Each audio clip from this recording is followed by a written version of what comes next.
Well, good morning. My name is Laura Bulluck. I am the founder and CEO of Hope's Crossing, and wearing many, many hats. General operations and support for the organization, executive role for all of our fundraising, grant writing, those types of things, and then program oversight. And so ensuring that the ladies that are coming into our organization are receiving the level of support that we've ensured that they would receive, and managing that from an executive level.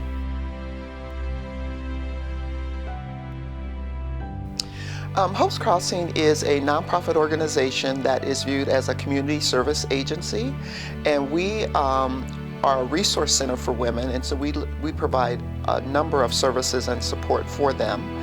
Our mission is to ensure that we help women become whole and healthy. We provide support services and programming that supports the entire woman. And so we look at the family dynamic, we look at their overall health and well-being, whether it's emotional health, physical health, mental health, and ensure that we're supporting them at every aspect of it. What's important is we're serving women that are 18 years and older that are just trying to reconnect to the community from various experiences. And we serve as a bridge to that re-engagement process, making sure that we can help them re-engage in those areas that are important to them, reconnect with family, employment opportunities, and getting to that level of affordable housing, and just overall sustainability as a woman and a mother.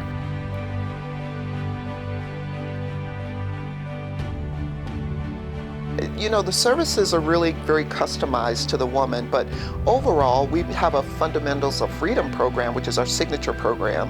It's a 21-week life skills program that is supporting women through re-engagement to the community. So we're looking at 3 foundational elements within this program that looks at kind of where are you today, how did you get here, what skills will you need to move forward, and then looking at them as a potential leader in their family. What are those leadership skills that they would need as well? We want to ensure that each woman has the opportunity to go through that program, because that's where some of that foundational work that will happen, that skill building will happen, looking at the strengths of with the strengths that they already have, and making sure that we can tap into those and help them move forward in life. Every 7 weeks we would celebrate the success for those women that completed that 7 weeks. And we do that through a graduation ceremony.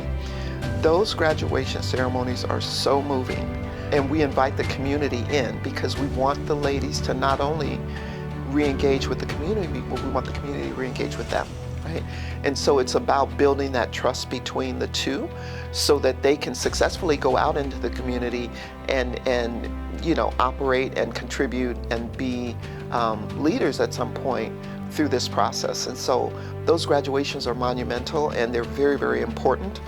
And each one of them produces a level of confidence for these women that takes them to the next part of the program.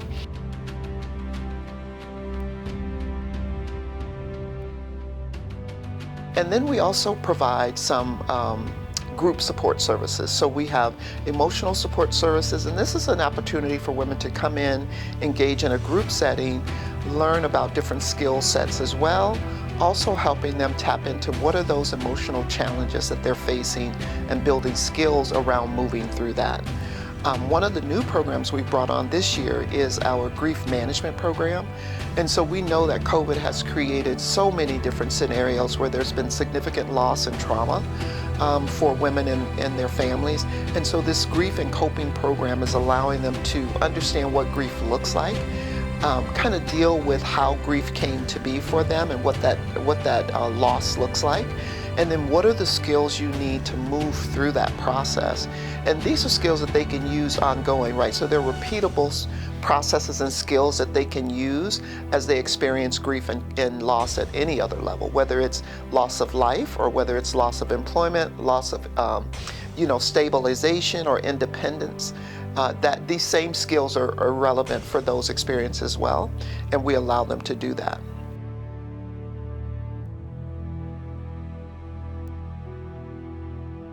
We have a number of other wraparound services that we provide to women, and sometimes they just need a friendly ear. Sometimes they need a smile. Sometimes they need a place of refuge where they want to just come in and sit and get out of the elements, especially if they're in a homeless situation. And we allow them to do that as well, because we know that sometimes it's those intangibles that will really help women feel valued and feel important and want to continue to go through this process of re-engaging in the community.